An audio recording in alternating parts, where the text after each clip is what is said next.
The ultimate Black Ops 2 Zombies Iceberg? Let's go.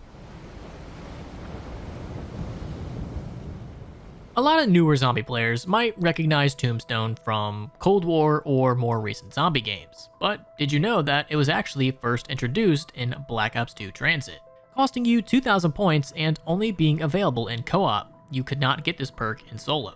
And basically what Tombstone did is allow you to kill yourself if you go down. Holding the use button will basically make you bleed out and not spawn in until the next round. But upon spawning in, a new Tombstone drop will appear for 90 seconds, and if you grab the drop, you will get all of your perks and your weapons back, excluding Tombstone. And I can kind of see where they were going with this perk. It can be used in certain circumstances to get all the perks in the map, but to me, the perk itself isn't really that good. I definitely think they could have done a much better job at giving it more useful scenarios, and I mean, you can't even get it solo, so kind of a bottom rank perk. Now, there is no sponsor for today's video, so I do have to shout out GamerSupps. Make sure to use code CRAZY if you happen to be shopping there, get that discount. They are really knocking it out of the park recently with all of their cool merch that they're dropping, so make sure to cop some before it's too late. Back to the video. The Zombies Bank was first seen in Transit, in the town area. If you have a grenade and you throw it at these metal doors, you not only unlock the entrance to Pack-a-Punch, but you also get the bank, which you can use to deposit or get points out of. The bank can store up to 250,000 points, and you can deposit 1,000 at a time. And you can also take out 1,000 at a time, but you will technically only get 900 because you gotta love bank fees. And the bank was not only on Transit, it was also on Die Rise right outside of the power station and the showers for some reason, and you can also find it in Buried in the actual Western Bank. And the bank isn't just map specific, so if you put money in Transit, you can take it out in Die Rise. And the same thing with Buried, so if you go to one high round, you can just deposit all your money and then take it out the next time you play, making for a much easier experience. The weapon locker was first toyed around with, and believe it or not, Shangri-La. Some of the earlier concepts for Shangri-La actually had a weapon locker system, but we never actually got to see it until Transit. The weapon locker is basically a fridge that you can store weapons in and come and get them later on. Now, you can't store like the wonder weapons or anything, but you can pretty much store almost anything else. And very similar to the bank, it is not map specific, so anything you put in Transit, which is located in the farm, you can take out in Die Rise, which is located right next to the bank near the showers. And you can even take it out in Buried.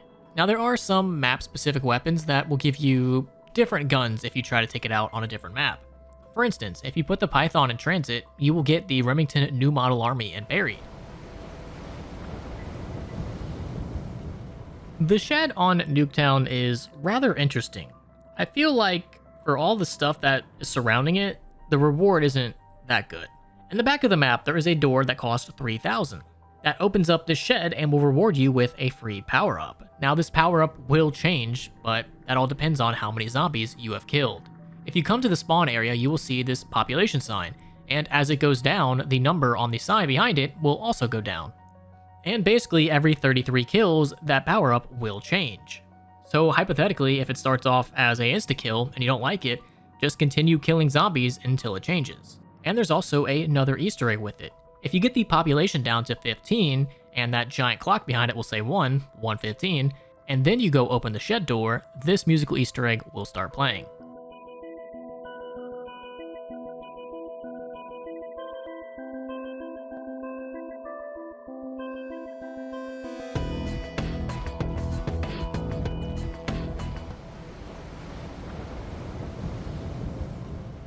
Now, the events of Moon and Nuketown are all happening at the same time, and we do know this through multiple radio transmissions, and from the fact that at round 25, Richtofen enters the pyramid on Moon and changes the zombies' eye colors. So at round 25, they go from orange to blue, signifying that Richtofen is now in control. The elevator keys, in my opinion, aren't as impactful as they should have been. Upon taking the elevator inside spawn, you will come down this hallway, and looking on the ground, you can find plenty of glowing objects, and upon picking it up, you'll get an elevator key. Now, you can use this on the original elevator to basically just send it back up to spawn so you can use it again. Or if you take the key over to an elevator with a perk, and you insert it, All it does is call the perk to your floor, which is pretty useful if you want the perk, but what I find to be more useful is to get on the perks and take them to the floor you want to go to.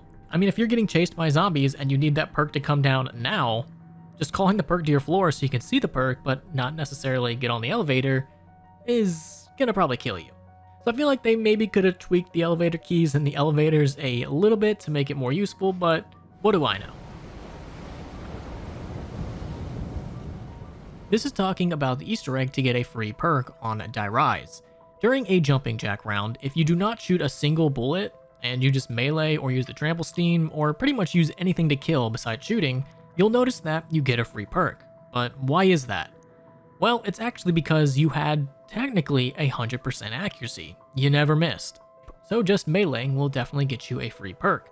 But say you shoot once and you hit a zombie, you still have 100% accuracy, you will also get a free perk. But if you miss just one bullet, you can say goodbye to that because you're not gonna get it. SDC zombies are a unique variant of the regular zombie that are gonna look like a soldier in uniform but have a little bit more health. So instead of taking just one knife on round 1, they're gonna take 2. And instead of taking only 7 shots to the body to kill with the M1911, they will take 8. So they do have a little bit more health, just a little, but it is definitely noticeable on round 1, especially when zombies are known to double swipe you. The Golden Spork is a melee weapon that you can get in Mob of the Dead that will be a one-shot up until round 34. And in order to get this, you're going to have 1, at least visited the Golden Gate Bridge once, 2, be playing on original difficulty, 3, have the Hell's Retriever, and 4, have the Acid Cat. And the first thing you have to do is come over to this jail cell and toss your Hell's Retriever at this poster. And after that, you want to head into Afterlife mode and come right over here and zap this little spoon that's laying on the ground. Next up, you want to head to the cafeteria and toss your Hell's Retriever at this little spoon laying on this counter. And if you've done it correctly, you will hear this. And congratulations, now you have the silver spoon, which is roughly as strong as Galvanuckles. The next thing you want to do is head up to the infirmary. And you want to hold the action button on this bathtub and the silver spoon will start stirring the blood. Little creepy, but we'll power through. After you have stirred all the blood in the bathtub, not a sentence that you typically hear, you want to head down to the showers and kill a bunch of zombies using the Acid Cat.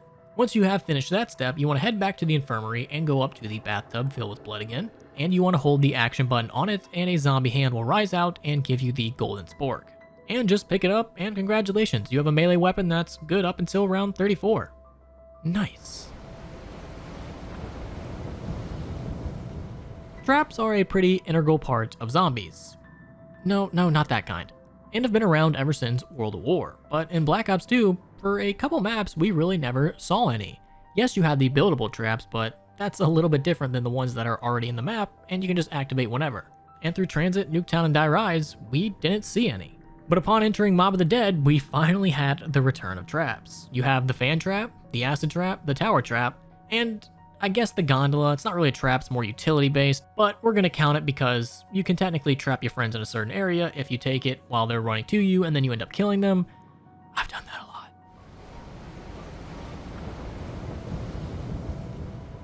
The time bomb in Buried is rather interesting. Once placed down, if you go a couple rounds and then you activate it, you're gonna go back to whenever you originally placed it down. So depending on how far back you place it down, this can either be a blessing or a curse. And believe it or not, there's more than one use for the time bomb. It's not just used to troll your friends for days. It can be used to do that, and it should be, but that's not its only purpose. You can use it to basically revive anybody that goes down. You can use it to cheese a free perk from the witches. You can use it to open up all the doors for free, and a bunch of other silly little things like that. But its main goal is to use it to troll your friends. Throw it down right before they hit the box, and if they end up getting the wonder weapon, you just activate it so that way they never got it. I'm such a good friend. It is insanely easy to get all the perks in Buried, especially with the Witch's Mansion, or the Ghost's Mansion, whatever you want to call her. I'm just going to call her Witch from now on because that's what I've always called her. But upon approaching the mansion, if you see that the lights are on, that means that you can start a witch round. And just enter the mansion and that will start. And upon killing the last witch that spawns, you will get a free perk bottle. and every couple of rounds you can repeat this. So getting all the perks in Buried is not even close to being challenging and insanely easy. The LSAT wall biome Buried still taunts me to this day because for some reason I'm an idiot and I can only get it like 50% of the time. But if you're in spawn and you save up 2,000 points, you can jump onto this ledge and really quickly buy the LSAT. I mean, Buried's already easy enough, so you really don't need to do this, but I mean, hey, it's always nice to have a good weapon early on. Playing Origins, it's very hard to miss some of the giant-ass robots that come walking through the map. Not only do they look like the Iron Giant from the movie, but they also all do actually have names. The far left one is going to be called Freya, the middle one is called Odin, and the far right one is called Thor. And there even is a fourth disabled robot in Thor's path that a lot of people have called Loki. And honestly, these robots are pretty cool, and I think the sound design for them is amazing. Some of the sounds they make is just terrifying and awesome at the same time.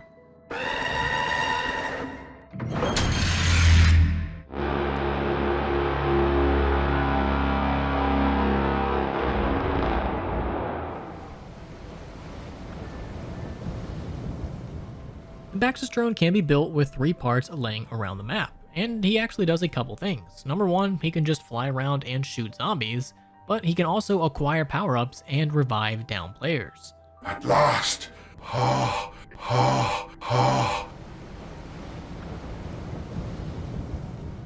The Crazy Place is a location in Origins that you can reach upon entering any of the 4 elemental portals.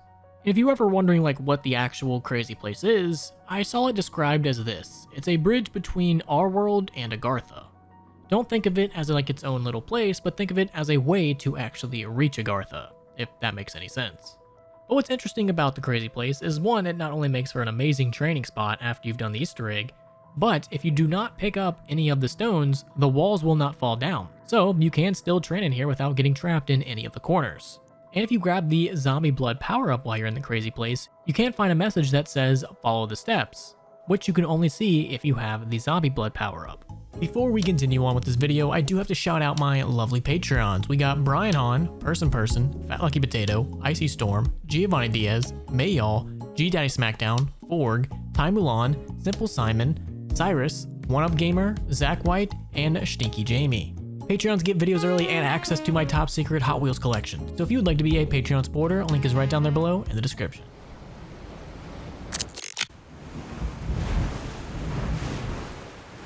The bus in Transit can actually be upgraded, in a way. It's not like you're sticking it in Pack-a-Punch or anything, but you can add 3 additional parts to the bus, which make your life a little bit easier. You can find a ladder and put it on the side of the bus, which makes you able to climb on top of it. You can also find a plow that you can put on the front of the bus that will kill zombies that it hits, and also prevent zombies from coming in through the front. And you can also get the hatch, which will allow you to get on the top of the bus from inside of it. But upon doing that, that means you can't get the Galvanuckles, but Galvanuckles eventually stop working, the hatch never stops working. That is a pretty easy decision. This is another thing that can happen with the bus on Transit. If you end up pissing Ted off enough by either shooting him or just keep meleeing him, he will get madder and madder until eventually he tries to toss you off the bus and lock the doors. And with that, he gives you some of the greatest audio lines in Zombies history. Stay behind the yellow lines at all times, or you'll be sorry, asshole. Door privileges have been f***ing revoked. Fuck you! Now I am not stopping. Fuck you! Get your ass off my bus! Keep fucking with me. See if I don't crash this bus and kill you all. Navigating around Transit can be kind of annoying, but luckily for you, there is a shortcut to get to town. You can get to that bank faster and whip out a bunch of points, makes your life a little bit easier. On your way from diner to farm, if you're on the bus or if you're running, it doesn't matter. Once you see this truck, you want to hop off, and this will lead you right to the path that takes you directly to town. Now you will be skipping over power, so after you grab your points from the bank, you will still have to go turn on power, and this is a one-way trip, so once you jump into town, you can't go back. But it still is a little quicker way to get to town, and can make your life a little bit easier, even though you still have to deal with the denizens. Nuketown probably has one of the most annoying musical Easter eggs of all time. In order to do this, you have to shoot the head off of every single mannequin on the map. And just when you think you finally got them all and you're wondering why isn't the music playing, well, it's probably because you missed like 12 other ones that were hidden. But if you can successfully shoot the head off of every single one on the map, this song will start playing.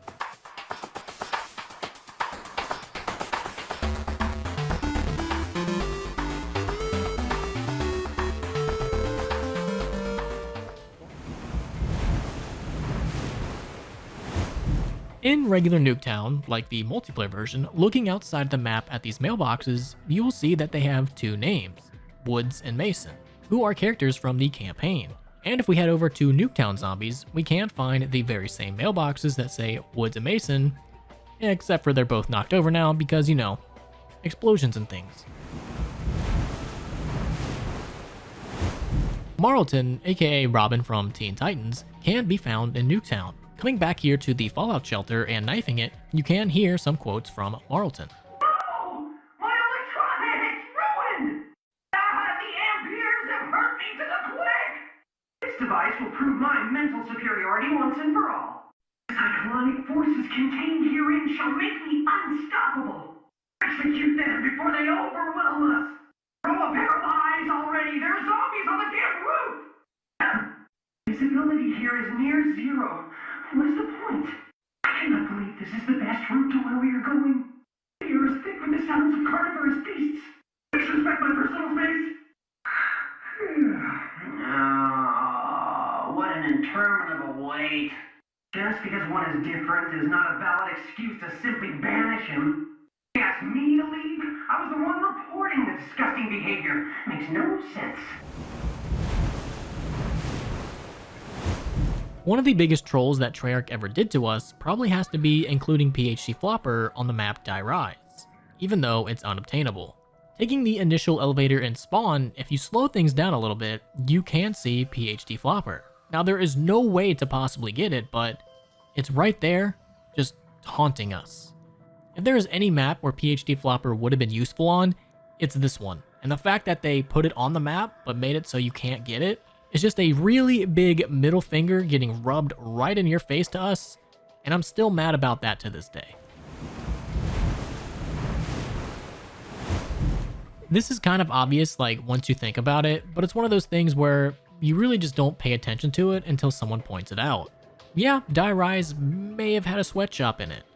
If you don't know what a sweatshop is, it's a phrase that was first coined back in like the 1850s, and it basically meant a factory where workers were treated unfairly by having low wages, long hours, and terrible conditions, including getting little to no breaks, insufficient lighting and ventilation, dangerously high and or low temperatures, and also majority of people that worked at sweatshops were women, roughly 85 to 90%, and sometimes these women were even forced to take birth control or get routine pregnancy tests to avoid the sweatshop from having to pay for maternity leave or giving health benefits.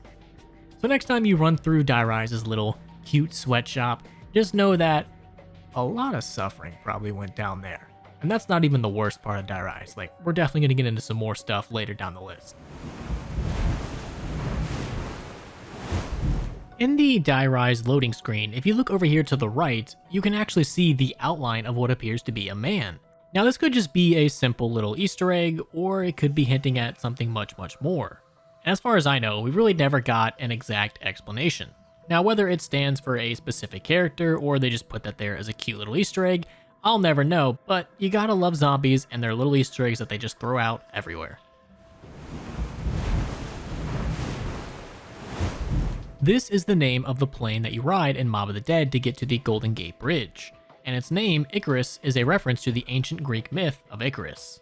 Icarus's father constructed wings for both him and his son to use to fly out of the labyrinth that they were imprisoned in. But before they did, he warned Icarus not to fly too close to the sun. And upon taking flight, Icarus did exactly the opposite of what his father told him to do and flew too close to the sun. And upon doing so, the sun would melt the wax that was holding the feathers together, and Icarus would plummet to his death. Now if you take that story and you compare it to the Mob of the Dead plane, they're very similar. Stanley Ferguson is actually the prison guard that you see in the Mob of the Dead intro, the one that gets killed by Weasel. Now you wouldn't really think much of it, but he actually does have a pretty interesting background story.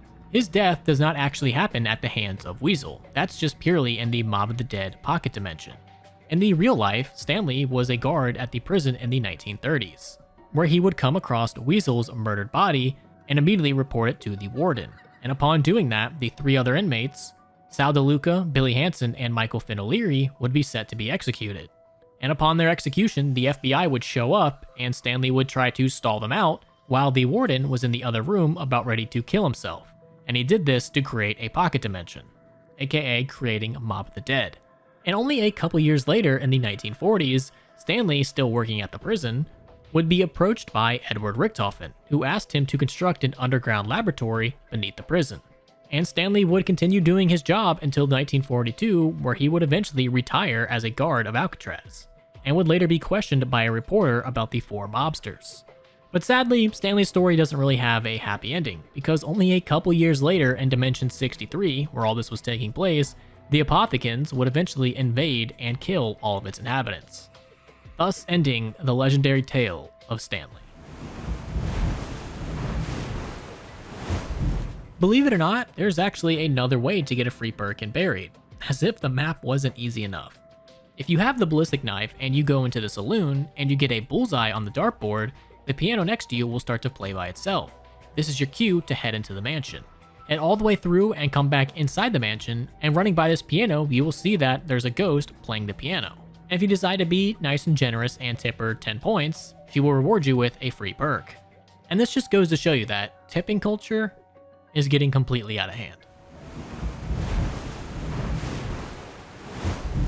The Buried Zombies map is actually based off a real-life Old West ghost town all the way out in Calico, California. And if you want to know way more about this, there are plenty of dedicated videos out there that you can watch and learn way more about, but we don't have that kind of time, so I'll make it short. Treyarch actually went out to this town to survey it and get some inspiration for Buried, and a lot of the things in this real town we can also find in Buried, such as a lot of the same structures, the mines, and even some of the ghost stories, aka the witch and the witch's mansion. Yes, those are inspired from the real-life ghost town. So if you'd like to know more about the real-life Buried, make sure to check out any of the numerous videos that are out there. They're going to cover it way more in depth than I have time for right now. This is talking about the 2 fountains. The first one is in front of the witch's mansion, and the second one is located in the maze. And if you break both of them, congrats, now you have a teleporter. To do this, you want to have Leroy break the first fountain in front of the witch's mansion, and you want to have some grenades or really any explosive weapon and break the one in the maze. And after you do this, you can now jump in the maze one, and upon doing so, it will take you right back to spawn. This is talking about the little-known 115 music Easter egg in Origins. Well, not the song 115. 115 is just how you activate it. In spawn, you will see 2 number 1s on the ground.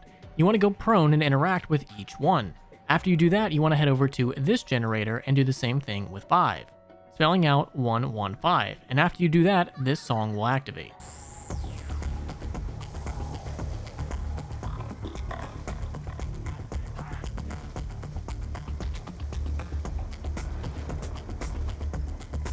Such a giant. How could such a monstrous machine be possible?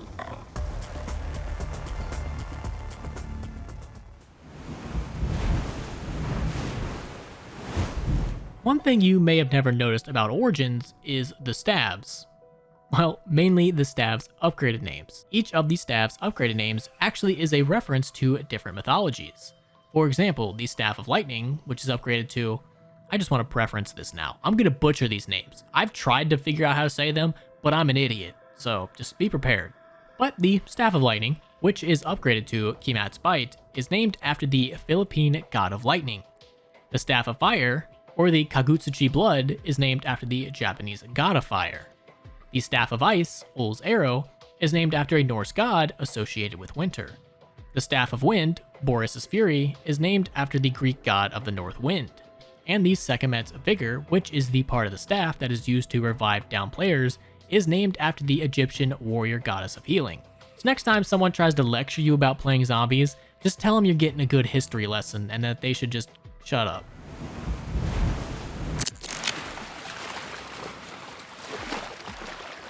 This is definitely one of the dumbest things that I've ever had to research, and definitely one of the funniest theories that I've ever heard. But before Transit released, and even a bit of time after it released, a lot of people seem to think that there was some kind of horse on the map. And I played a lot of Transit back in the day, like way too much, and I don't ever remember hearing about this, so somehow this theory went straight past me. But in my research, I came across 2 reasons why everyone thought that there was a horse on Transit. The first one is from a now deleted video where the voice actor for Sergeant Frank Woods, James C. Burns, allegedly went on some entire rant about how there were horses in the game. And I spent way too much time looking everywhere I could to find where he said this in this entire rant he went on, but it seems like it was completely scrubbed from the internet. So if you happen to have that video and know where I can find it, please let me know because I definitely would love to see it. That sounds hilarious. And the other reason everyone seemed to think that there were horses in the game is because in the reveal trailer, at one point in time, people claimed that they could see a horse behind the Avogadro. Now listen, I love Black Ops Amazing, I love their content, but this was just way too funny to not share. So if we go back to the first ever trailer that we got for Black Ops 2 Zombies, the world premiere trailer for Black Ops 2 Zombies, we go back to this screenshot, we can see just down the right hand corner what looks to be the horse. Now this looks to be a horse facing the other way. You can also see that it's got some person with it. Maybe that's a zombie, maybe that's a person, I'm not too sure. Maybe that's one of the characters, but we can see what looks to be the backside of the horse. We can see the backside of it, and then we can see that it's tilting its head to the left. So that's awesome, you know, I didn't actually spot this when the trailer first came out, but it's been spotted now, so yeah, looks like horses will be in Black Ops 2 Zombies. So because of those reasons and a couple other smaller ones, like horse pictures being around the map, and the achievement where you have to use other modes of transportation, that all added up to people thinking that there were horses in the map. And just like saying that is absolutely hilarious, but back then, man, times were definitely different. The Hanford site is the location that Transit takes place at. But what exactly is the Hanford site? The Hanford site, which was established in 1943 and served as part of the Manhattan Project, was home to the Hanford Engineer Works and B reactor, the first full-scale plutonium production reactor in the world. And essentially, plutonium that was made at this site were used in the first atomic bomb, which was tested out in Nevada. Nevada? Nuketown zombies? Hang on, we'll hold that. We'll get into the connection between Nuketown and Transit here in a minute. But essentially, the Hanford site was a secret nuclear activities area. But what's more interesting about that is the secret little government program that was titled Green Run. The Green Run was a secret US government release of radioactive fission products on December 2nd through the 3rd in 1949 at the Hanford Site Plutonium Production Facility. Radioisotopes released at the time were supposed to be detected by US Air Force reconnaissance with the intentions of being able to track Soviet releases. So essentially, on the surface, it was a way to see if we could successfully detect radiation from Russia's nuclear weapons program. But if you know the US government and their history as well as I do, things are never that positive. Conducted during poor weather conditions, the plumes from the Green Run release stagnated in local areas for several days before a storm front dispersed it towards the north-northeast. Parts of the plume eventually drifted in various other directions as far as 70 miles. So essentially, the government dropped a bunch of radioactive isotopes on unsuspecting citizens and really didn't do much about it. And of course, all this was called Green Run. Transit, Green Run. Are you seeing the connections? The denizens don't do damage as we think they do damage. When a denizen jumps on you, they're not chipping away at your health every time they swipe at you. In fact, they don't do direct damage to you whatsoever like a zombie would. Instead, it's time-based. If you don't get rid of that denizen within a certain amount of time, it's just going to kill you no matter what. So instead of the denizen jumping on you and chipping away at your health, you just have a limited amount of time to get him off before it eventually kills you. So, next time a denizen jumps on you, just know that it's not actually doing damage, but you definitely should kill it. For a long time, we really never knew exactly where Nuketown Zombies took place. We had a general idea in the Nevada test site, but that's a pretty big area. But luckily, Glitching Queen was able to piece it all together in this video, and I will just give you a brief overview of that, so if you want to check out the full video, link to that is down there below in the description. But it seems like Nuketown Zombies takes place at the Sedan Crater, and there were plenty of hints to this crater. In Transit, looking on the wall at this poster, you can see it says Sedan. And also, for all the DLCs, if you take the first letter, it spells Sedan. That's if you add like Nuketown in it too at the end. But my favorite part is that leading up to the Sedan Crater, it's connected to a road called Groom Lake. And just down the street from that road is Area 51. So it would definitely seem like the Sedan Crater is the location for Nuketown zombies. But if there's one thing we do know about Nuketown, it's that you can hear the sound of the bus. And we do know that this was a Russman stealing a bus. But how did Russman steal the bus and get all the way to Nuketown? And we also know from an earlier entry that Marlton was in the Fallout shelter. How on earth did he get to Nuketown if he missed the bus? We do know from the buried intro that Misty and Marlton came across Russman and Stuhlinger, so it's not like they picked Marlton up on the way. Yeah, anyway, you're a former operative from Broken Arrow. You've been walking the Earth since the, incident. Yeah. I think I remember. The town. That's right! That's where you found us!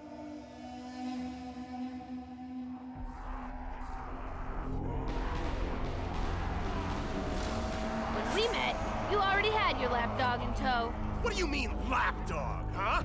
Well, in Alpha Omega, it was revealed that Broken Arrow was working with telepads in Nuketown. All right, I'm gonna give it a kick. You ready? You're clear. Facility transport via pyramid device is now available. All right, let's just grab a little juice.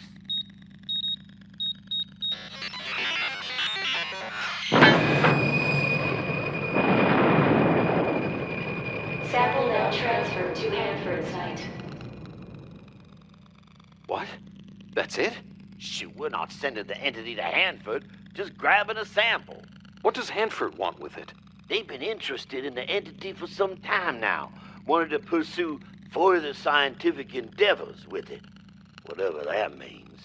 And because we do know that the Hanford site actually did have a connection with it producing the materials to make the atomic bomb, which was tested at the Nevada test site, that there is probably some sort of connection between the two. So maybe they had teleporters at Nuketown or just right across the street at Groom Lake that were set up to go out to the Hanford site, and maybe that's how Marlton was actually able to get from Nuketown to the Hanford site. And Russman, just a baller, he just drove. He said, I don't care. I think this is just talking about the numerous spots that you can place a trample steam to get to areas that normally you would have to like run all the way around the map to get to, but thankfully the trample steam kind of makes that a lot easier. Now some of these are pretty obvious, but there's a couple that I honestly never knew about until rather recently, and it's sad to say that. But a couple of these spots can definitely be very, very helpful, so the next time you're playing Die Rise, give them a shot. This is a theory that got very, very popular before Die Rise's release, and I hate to admit it, but I definitely fell for it. For the trailer to Die Rise, we never actually got to see Marlton, but we did see this zombie. And if you put 2 and 2 together, the natural conclusion is that Marlton became a zombie, and we have to figure out some way to save him. Now, of course, we're all stupid, and this was just a big old nothing burger, but leading up to the release of Die Rise, this was definitely something that a lot of people seem to believe. And I mean, come on, this zombie, he totally looks like Marlton. Come on. Come on.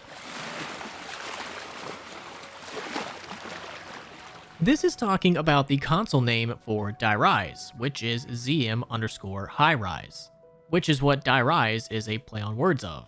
Die Rise, High Rise, do you get it? But now we all know like high-rise apartments and stuff like that, but I'm gonna take it a step further and say that this is actually a reference in itself to the Modern Warfare 2 map High Rise, because we all know the original Modern Warfare 2 is one of the greatest games of all time. Unless you were one-man armying noob tubing, then I hope you die, and I hope your family line never continues. I hope it ends with you. I hate you for doing that. But if you didn't do that, I hope you had a great time playing Modern Warfare 2 High Rise, because it's one of the greatest maps of all time. Oh! Oh my god! Oh! Oh my fucking god! Oh! Oh! Oh! No! Get the camera! Money! Money! Oh my god! A lot of people might know about the tower trap in Mob of the Dead. You activate it, and a guy up here with a sniper, no scope 360s, a bunch of zombies. But did you know that you can upgrade it? Upon activating the trap, if you go into afterlife mode and you come back to the trap, you will see that there's something for you to shock. And upon shocking it, apparently the guy up there upgrades his sniper to a rocket launcher, and now he's firing that at zombies instead. And this will last until the trap eventually runs out. And if you activate the trap again, you have to kind of do that whole thing again to upgrade it, which is a little bit of a pain in the ass. I wish it was a one and done, but it's still cool that this is something that you can do. This is talking about the fire pit that you use to upgrade the Hell's Retriever. If you come over to it next to the Cerberus head and the B23R, and you toss a grenade into this lava pit, you will be granted 20 points. Now, it's not a lot, but it's more than none. Would you rather have 0 points? No, then 20 is just fine. Around Mob of the Dead, there are various signs that have rules and regulations. For example, Regulation 42, Yard Privileges. No gambling is allowed. You may play chess, checkers, or backgammon. Authorized card games are hearts, cribbage, and bridge. Regulation 32, Clothing. The standard inmate uniform for all. Activities in the cell house consist of blue Canberry shirt, blue and white trousers, web waist belt, and issue shoes. If you make groundless complaints for the purpose of creating dissatisfaction, you will be subject to disciplinary action. Regulation 33, Dining Room. Meals are served 3 times a day in the dining room. Do not exceed the ration. Do not waste food. Do not pick up keys.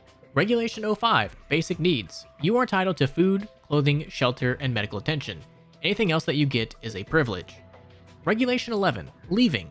Transfer to other federal institutions will not be recommended unless you can show a better than average good conduct record. Regulation 30, Cell House. Loud talking, shouting, whistling, singing, blood gargling, no idea what that is, or any unnecessary noises are not permitted. Regulation 20, Recreation. As a general rule, you will work 8 hours a day, 5 days a week, with Saturdays and Sundays and holidays devoted to recreation. Regulation 23, Feedback. Your constructive suggestions or legitimate complaints, if made by you to the proper officials, will receive careful consideration. Regulation 23, Work. You are required to work at whatever you are told to do. Use perks to increase performance. I like that little subtle nod there to perks. I like that. Good one, Treyarch. Regulation 46, Music. Guitars and other stringed instruments may be played in the cell house in a quiet manner only, between the hours of 5:30 p.m. and 7 p.m. Regulation 44, Library. Each cell contains a catalog which lists all of the books contained in the library. You must return them within the time limit. Regulation 44, Visits. You are allowed to receive 1 visit each month from members of your immediate family or other persons approved by the warden. Regulation 38, Supplies. Toilet tissue, matches, soap, cleanser, files, etc. will be issued on Tuesdays and Saturdays during bath lines.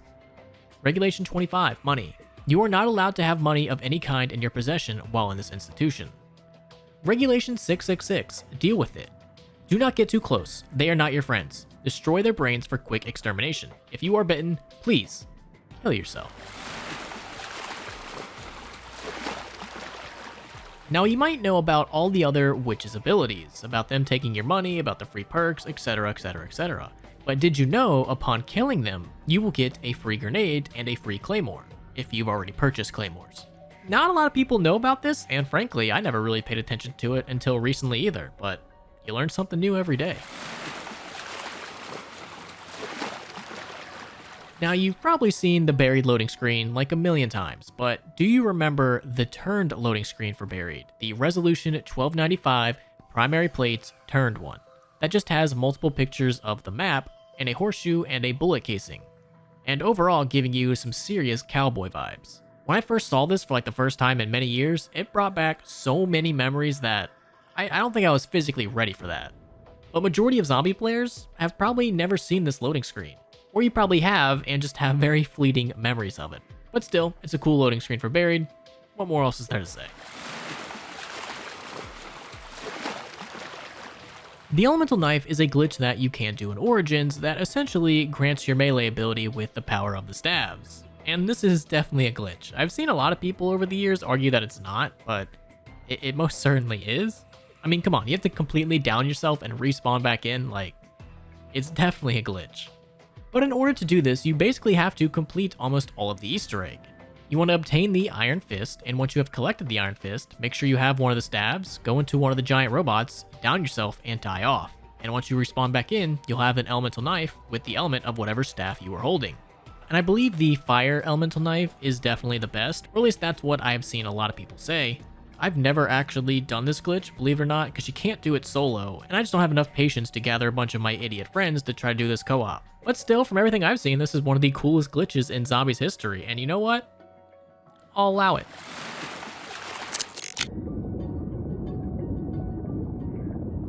This is talking about a radio that you can hear in transit that talks about Jackass Flats and what exactly is going on there. Hello. This is Jackass Flats, calling any human community within broadcasting distance. We're located at standard map coordinates 37 degrees 07 north, 116 degrees 03 west. This is a warning to anyone contacted by a group of mysterious voices.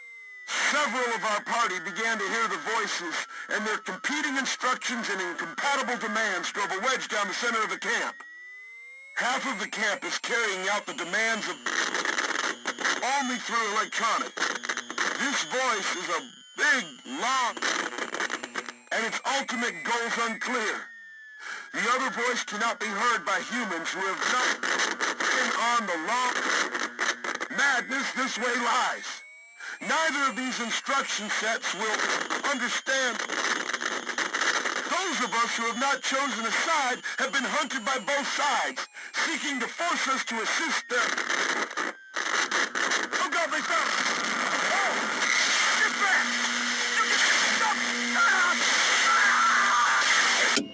And through the radio, you can hear what appears to be two different groups having a fight over whose instructions that they should actually follow. And of course, we know this is Maxis and Richtofen. But what are these people at Jackass Flats trying to do for Maxis and Richtofen? Well, take a wild guess where Jackass Flats is located. It's located in the Nevada test site, Area 25, which is conveniently located to, you guessed it, Nuketown and Area 51.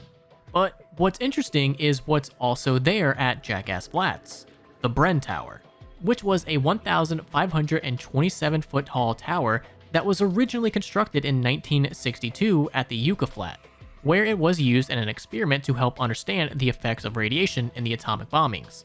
But after the Nuclear Test Ban Treaty, the Bren Tower was taken down and reassembled at Jackass Flats, where it would be used for Operation Henry High Energy Neutron Reactions Experiment.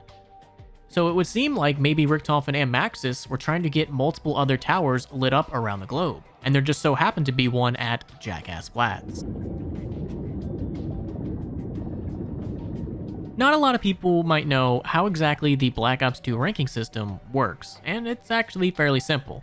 The tally marks, if you couldn't tell, are how many days you've played in a row, and the actual rank is determined by how many rounds you go with how many downs. Kills don't matter whatsoever. It is all based on your rounds and your down. I mean, hell, even the relaxing end was able to get shotguns without killing a single zombie. So you could definitely get shotguns in just one game of zombies. You just have to play for a really long time and not go down. I think I saw something out there that said you could technically only get to round 11, but as long as you play for 30 hours and don't die, you would get shotguns. Transit has just so much cut content, it's ridiculous. The entire map would have been completely different if they left in a lot of the things that they wanted to keep in.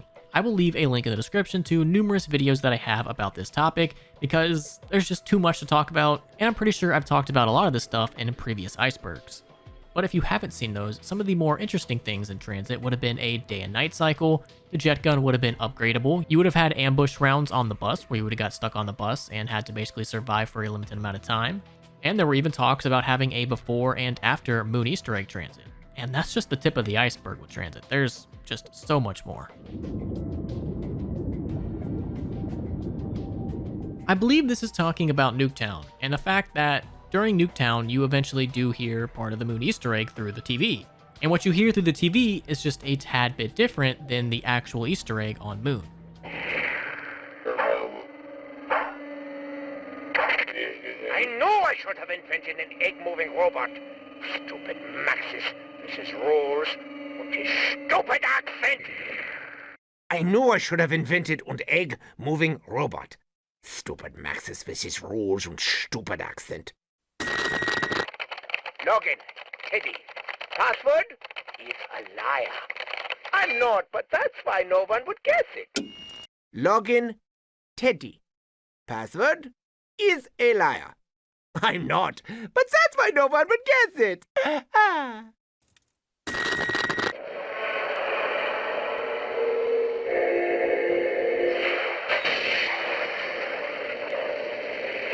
Hello, Samantha, little brat. Time is coming. Soon. So soon. Hello, Samantha, you little brat. Your time is coming. Soon. So soon!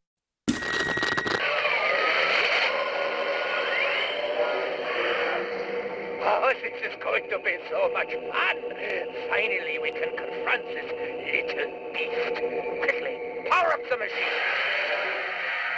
This is going to be so much fun. Finally, we can confront this little beast. Quickly, power up the machine.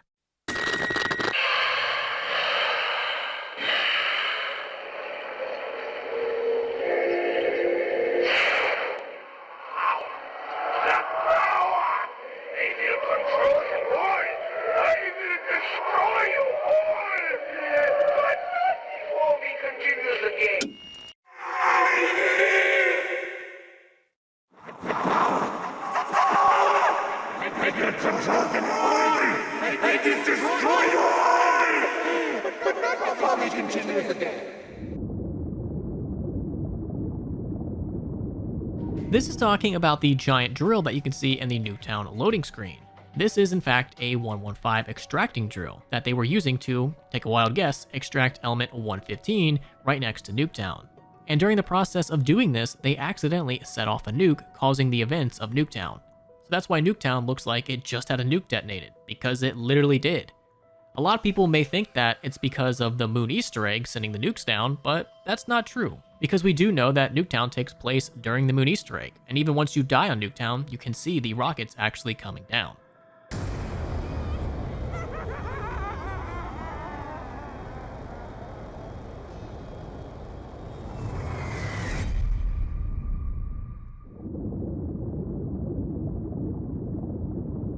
I believe this is talking about the Raygun Mark II's percentage chance to get from the box. If you are playing on a map other than Buried Origins, the Raygun Mark II has an insanely low drop rate from the mystery box. And the number that I constantly hear keep getting thrown around is that on Die Rise, it has less than a 1% chance to actually pop up, making it one of the most rare guns from the mystery box. This could be talking about two things. Number one, the Liquefier when the map first released. It was insanely powerful. Like, you could clear multiple high rounds with like only a couple shots. It's probably a good thing they patched it, because even after the patch, it's still really good. But I'm assuming this is talking about the glitch that causes you to basically unpatch the modern day Liquefier and revert it to its pre-nerf self. And to do this is fairly simple. All you have to do is shoot this sign, I think like 10 to 15 times, and essentially you just revert your Liquefier back to its pre-nerf self.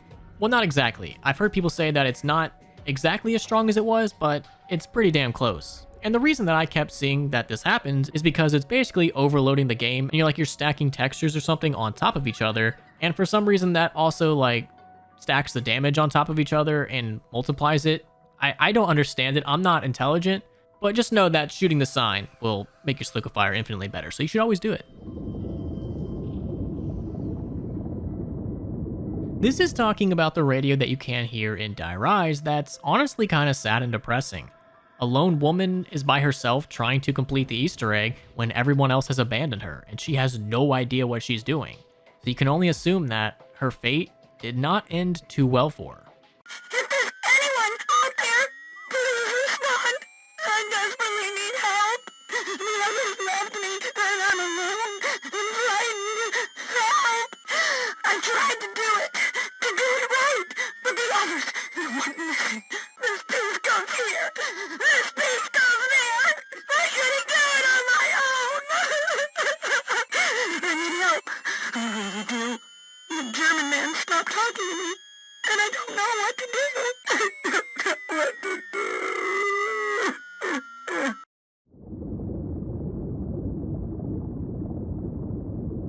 Believe it or not, Mob of the Dead does have a secret ending. Upon spawning in, if you do literally nothing and just sit there, you will eventually bleed out and you will get this unique ending.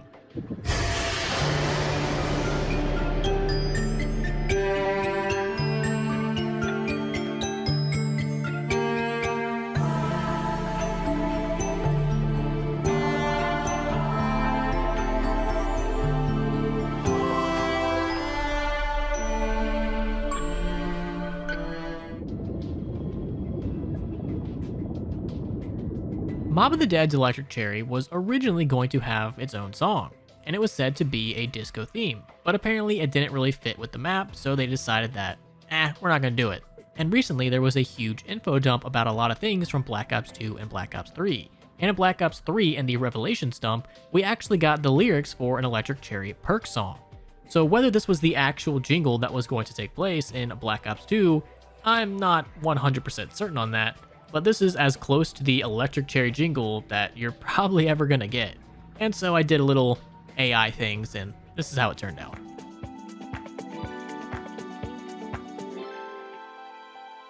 In that moment of silence, you try to focus yourself.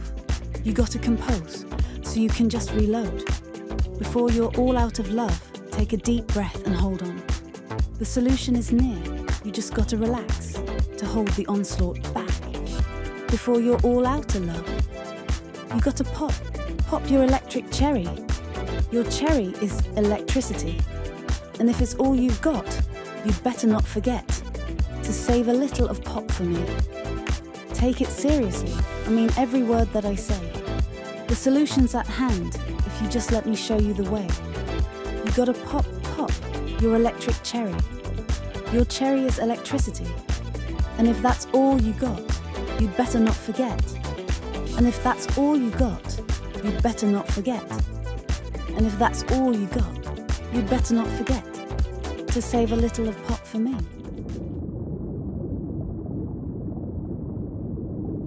The witches you see in Buried actually have a pretty interesting background story, and it all dates back to the 1800s.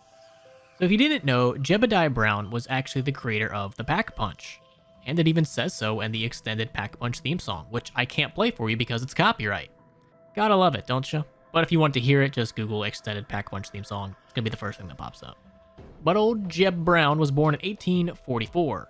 And by the age of 10, him and his mother moved to a frontier mining town called Purgatory Point.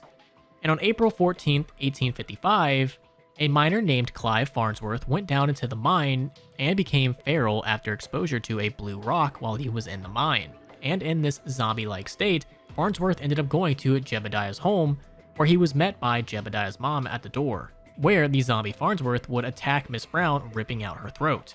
And after their neighbor, Old Bill, came over and killed Farnsworth, Jebediah would lay his mother to rest, noting that he wanted to investigate the mysterious blue rocks that had turned Farnsworth undead.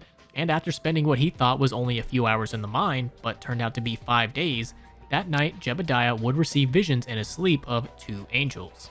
And the angels would tell him that he has to prepare for what was coming, and told him that he would need to build a machine that would grant Jeb great power. With the angels' help, Jeb was able to finish the Pack-a-Punch machine and showed it off to everybody in town. And by June 30th, 1855, people would come from far and wide to make use of this machine. And Jeb would be visited by the angels once again, and be told to craft another machine called the Agarthian device. But by the 21st century, Purgatory Point had fallen into complete disarray, with a lot of people that lived there becoming under the influence of the mysterious blue rocks. And with everything going on around Jeb, he would be overcome with sadness and decide to pay his mother one last visit, where Jeb would get the idea to take her body and retrieve it and put it inside the Pack-a-Punch machine. And after he put her body in, her body did not come back out, but an apparition of his much younger mother appeared in the house, in which the angels would appear and instruct Jeb to place the vessel inside of the Pack-a-Punch. And upon doing so, Purgatory Point would soon be teleported across the globe. So that is the in-game story behind the witches in Buried. She was old Jeb's mother, and out of grief, sadness, or guilt, or any other numerous emotions, he decided to try his luck at putting her body in the Pack-a-Punch machine in hopes that it would bring her back. But all it did was turn her into a ghost that would forever roam around the very mansion in which they lived in.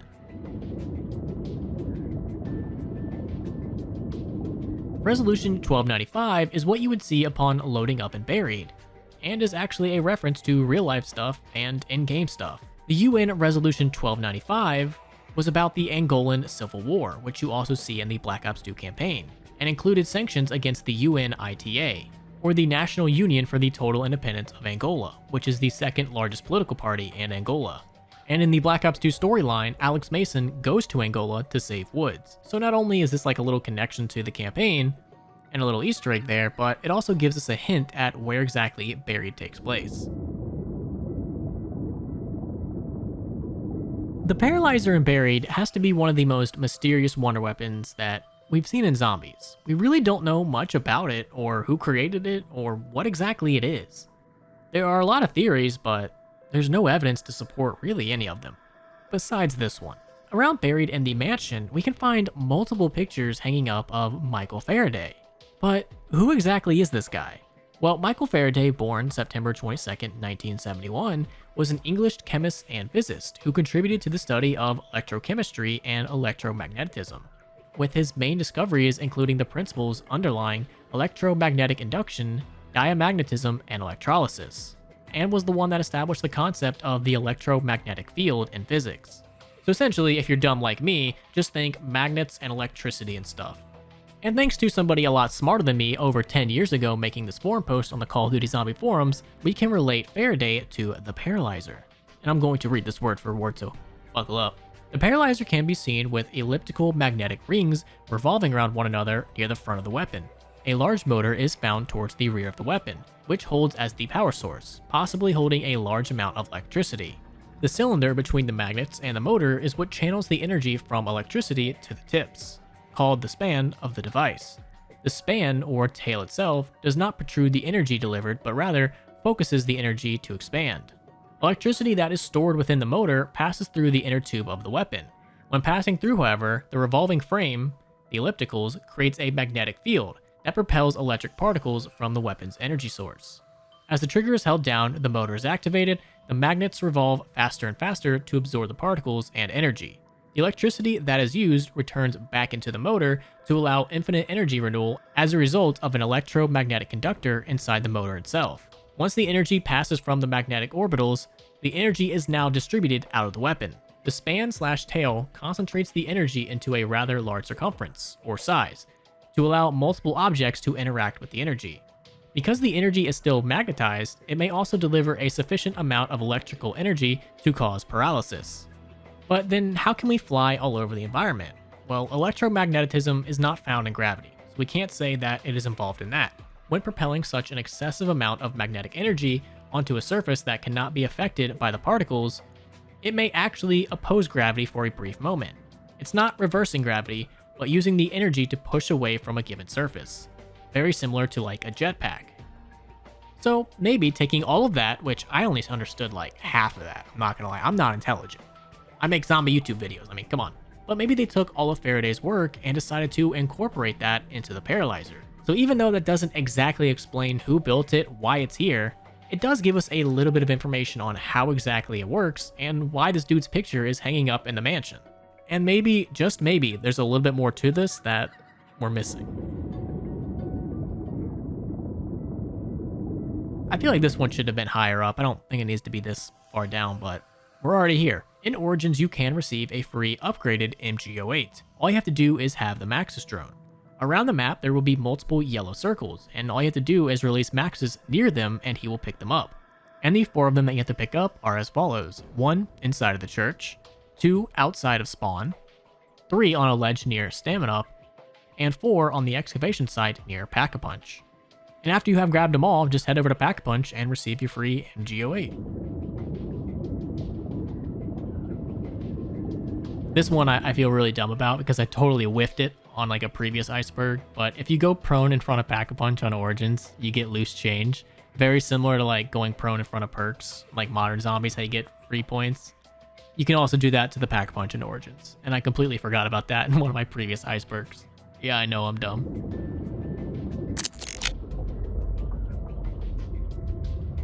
This is talking about everyone's favorite character, Marlton Johnson, and his mysterious calculator watch.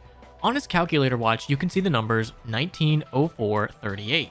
And this definitely has to mean something, because why would they make this legible if it really didn't have any significance? And this caused the community a lot of headache back in the day because no one could figure out what this meant. If we take a look at it as a date, so if we say 1904, March 8th, nothing really happened of significant on that day. Well, at least nothing that would even remotely relate to zombies. I've also seen people try to use it as a number, so looking at it as if it's a prime number, it's not. A Fibonacci number, it's not. And looking at the number a million different ways and figuring out that it's pretty much nothing. Hell, I've even seen people put it up on the color scale and see what color this number relates to. And spoiler alert, it's just a deep purple. So for a very long time, no one really knew exactly what this was referencing or what it means. So of course, I started digging around, and I saw some people mention that this watch is awfully similar to the one used in Back to the Future. It looks like the same exact watch that Marty McFly has. So I thought, okay, maybe they are referencing Back to the Future. But what does the number mean? So I took the number as a time, and I went to 19 minutes and 4 seconds in the movie, and wouldn't you know it, this is the exact time that the DeLorean is first introduced. And if you've never seen the movie, the DeLorean is a time machine. And as it's reversing out, the license plate says out of time. So maybe this is a subtle nod to Back to the Future and its time machine, because as we know, Zombies has a lot of time travel in it. And just maybe there's actually even more to this that we don't know. Or I could be completely over-exaggerating, and 1904-38 could just be the actual time that the bombs hit Earth, and that's when Marlton's watch froze. So it could just be saying that the bombs hit at 7:04. But I like my Back to the Future theory a lot more, and if you want to look into that and see if there's any other connections, be my guest and let me know what you find. This is talking about one of the biggest glitches that sent the community spiraling out of control back in the day. Once you complete the transit Easter egg, you really don't get much of a reward, especially when you look at like Moon's reward. Transit's like nothing. Moon, you got all the perks and you blew up the Earth. Transit was like, you don't really get much. So if you top that with the fact that after the Easter egg, you would randomly see these orbs of light shoot off towards the pylon, your natural conclusion would be that we haven't finished and there's still more to this. So for the next couple months after Transit's release, people were obsessed with these orbs of light. Countless YouTube videos, streams, forum posts of people just non-stop talking about these orbs of light, where they've seen them, and what could possibly be the next step. And I will admit, I definitely fell down this rabbit hole. No pun intended. I did countless streams and videos discussing these lights and what could possibly be happening, because they were just so random. Sometimes they would shoot from the mystery box to the pylon, sometimes they'd be at this one specific door in town and shoot off towards the pylon, and no one could really understand what was happening. And unfortunately, after a couple months of trying literally everything, the community eventually had to accept the fact that it was just a glitch, and we had already beaten the transit Easter egg. But I will admit, that first month of these orbs being a new thing, and the community collectively coming together to try to solve it, was one of the most fun points in Zombies that I can probably remember. Just the amount of discussions and theories that were popping up over a simple orb glitch was just so nostalgic, and I just kinda miss those days, I'm not gonna lie. Things were simpler back then, and more carefree. Now, I know you probably have heard about Meat a million times by now. If you're watching this Iceberg, you probably already know about it. It was a cut game mode that was going to appear in Black Ops 2. But the reason I included it is because recently someone leaked some actual gameplay of the mode. So we finally know what it would have looked like, and it looks pretty freaking cool. I'm only going to show you a little bit because every time I see this get posted, it just immediately gets taken down by Activision, or I'm assuming Activision. And I don't want that to happen to this video. But the game mode just looks so much fun. You have Richtofen's head that you're tossing back and forth. You have a giant Jumbotron that has the CDC versus the CIA, making it look like it's Game 7 of the NBA Finals. And you even have the ability to throw Richtofen's head through power-ups to actually get them. So when Treyarch was making this Meat game mode, they were definitely cooking, and I'm honestly kind of upset that we never really got to play it.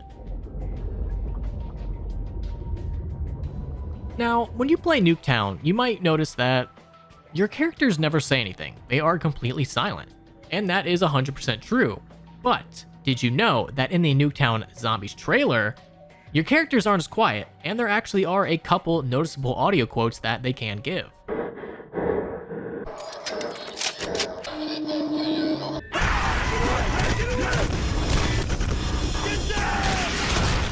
Why won't you die? This is talking about the Nuketown Zombies loading screen, in which you can see a piece of bubblegum showing the letters UHTLI. But what exactly does this mean? Well, a lot of people have assumed that it relates to Aztec mythology, with numerous gods actually being spelt with this. You have one of the Aztec gods who was the god of the dead, and the king of the lowest and northernmost section of the underworld. You also have the Lord of the Dawn, who is the god of the planet Venus, who was considered a dangerous and malevolent god. And with some of the cryptic ciphers that we had in future games, this one seems a little bit more plausible. And we also have the Lord of our Sustenance, the god of fertility, who is worshipped for being the power that warmed the earth and made it fruitful. Or it could have also been the Lord of Fire, who was, take a wild guess, the god of fire, day, and heat. This god was the Lord of Volcanoes and the personification of life after death. And we also have the patron god of commerce and travelers, who's essentially like the god of merchants. So just think of like the god of economy or something like that. So, which god is it? That I don't think we really ever got an answer to. To this day, I just think it's one of those small little Easter eggs that went completely unsolved. This is talking about some of the recent leaked documents about the developers and their plans for Black Ops 2 Zombies. And in it, they talk about some of the behaviors that they were wanting to implement for Black Ops 2. And in this document, they describe how they want to control the player's experience through zombie behaviors. And one of the ways to do it was by having a quote-unquote Pac-Man zombie, where they say zombies would have different traits to their behavior. While most would head directly for the player, while others can take a quote-unquote back route to the player, and others can still just aimlessly wander around for a bit. And another type of zombie that they were going to experiment with was an inert zombie. And this is directly coming from the supposed leaked documents. I'm pretty sure it's legit, but take everything with a grain of salt. Zombies, when uncontrolled, really don't quite have the human-seeking ability across map, etc., and should simply wander or stand idle until a human player gets too close, and then once the player is detected, they should do anything and everything to kill them. They will not hunt, they should stand idle or at most move in small circles or very, very slow in a direct path. And in parentheses, it says even allow them to walk off into walls, collisions, etc. They should only attack if approached, touched, or alerted by noise. After a brief attack, if the player moves away and remain quiet, they will reset to their inert state. When an EMP is thrown, this will cause zombies to become inert, and they will no longer, quote-unquote, hunt.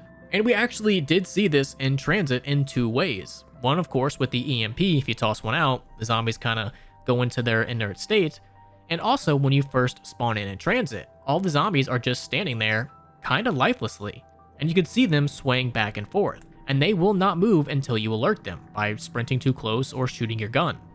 So even though I don't think they implemented it as much as they wanted to, they still did put it in, even if it was just a little. The flesh is one of those things in zombies that was brought up, but very quickly forgotten about. And that really sucks, because it seems like at the beginning with Transit and Die Rise, they were really wanting to, pardon the pun, flesh out the flesh, and actually make them into something bigger, but they ended up dropping them and kind of just pushing them to the side. But if you do not know what the Flesh are, they were a group of survivors who banded together and ate the flesh of the undead. And upon doing so, this allowed them to hear Edward Richtofen, and one of the more notable members of the Flesh was Samuel J. Stuhlinger. What? What do you mean, mend the rift? Well, maybe I don't wanna. Huh? Did you think of that? Oh, you can't tell them about the Flesh. What I did, they'd kill me if they knew. And we also can get a little bit more information about this mysterious group through numerous radios on Transit and Die Rise. What's that? Who's there? Yes, I can hear you. Flesh? Of course I have. There's nothing else. No, I won't do that. How do I know you're not lying? You couldn't be making all that up, huh? Well, sure, that only makes sense. Dude. Killer. But, no, I see, sure. Really? But they're my friends. Yes, of course I see now. I'll do it. I'll do it for you. for you and the flesh. Science has failed us. He has abandoned us. In this new world, we alone are your salvation. We alone can light the way. Hear our words. Heed our call. There is but one path to enlightenment. Just as they would consume us, we must consume them. We are the living, and we are the dead.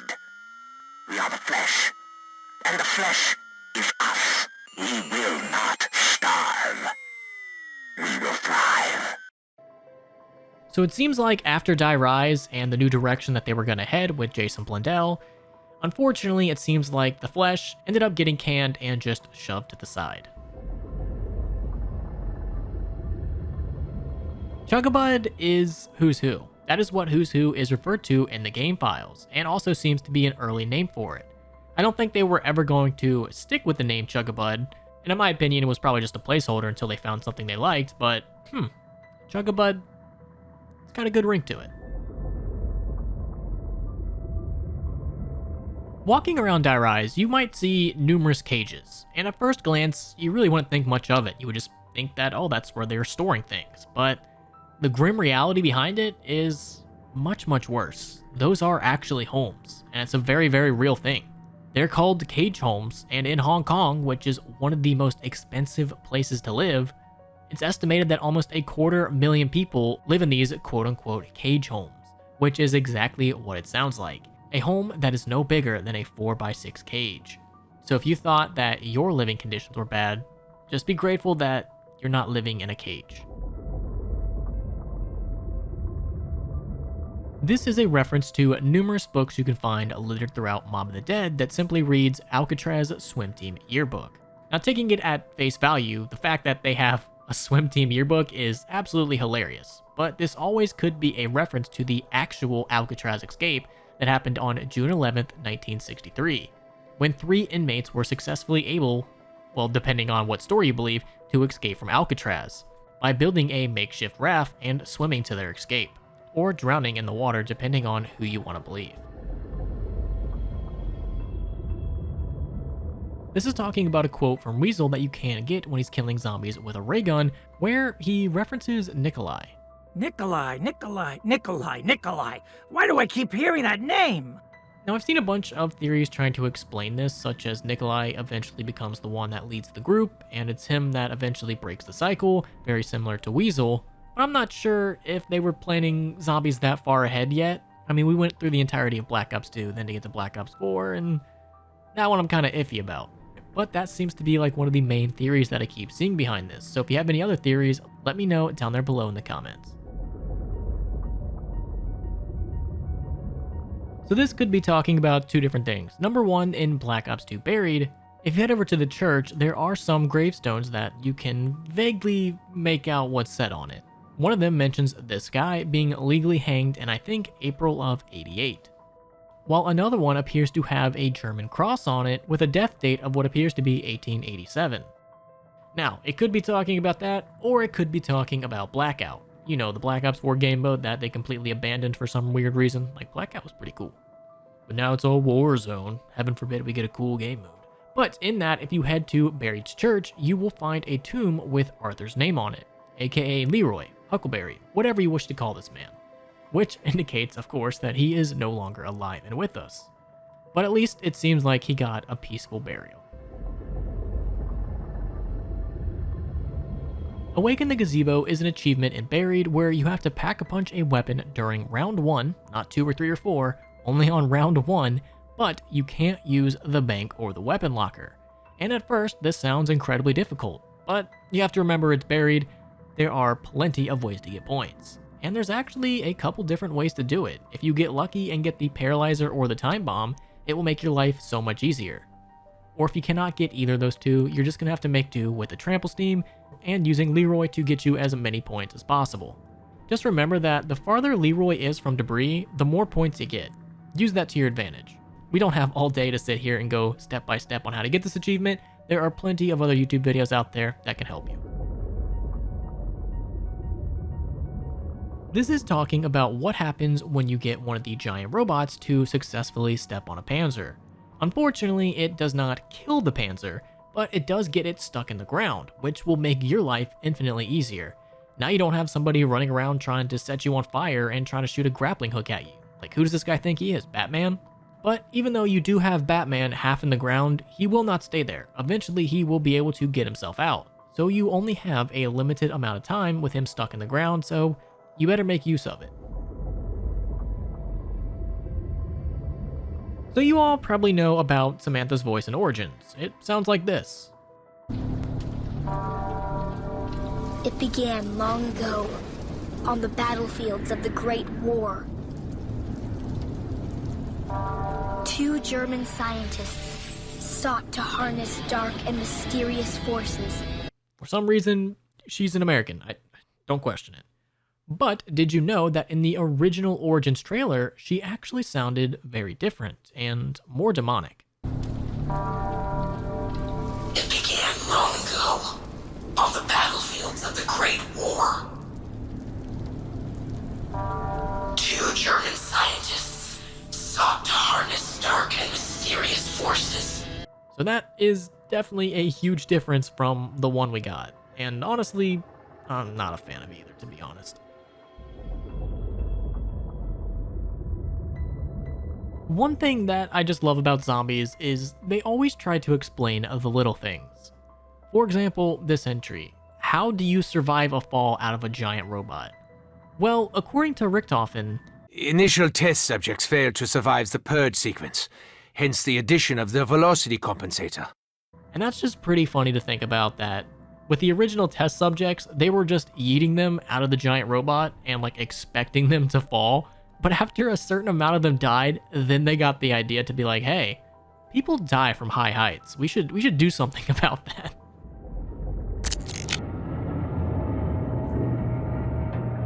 This is talking about one of the original concept characters for Black Ops 2. In some of the recent leaked documents, we got some information on what kind of characters they were wanting. For example, the farmer's daughter, which is of course Misty, the electrical engineer, which I'm assuming is Marlton, and also the conspiracy dude, who of course is Samuel.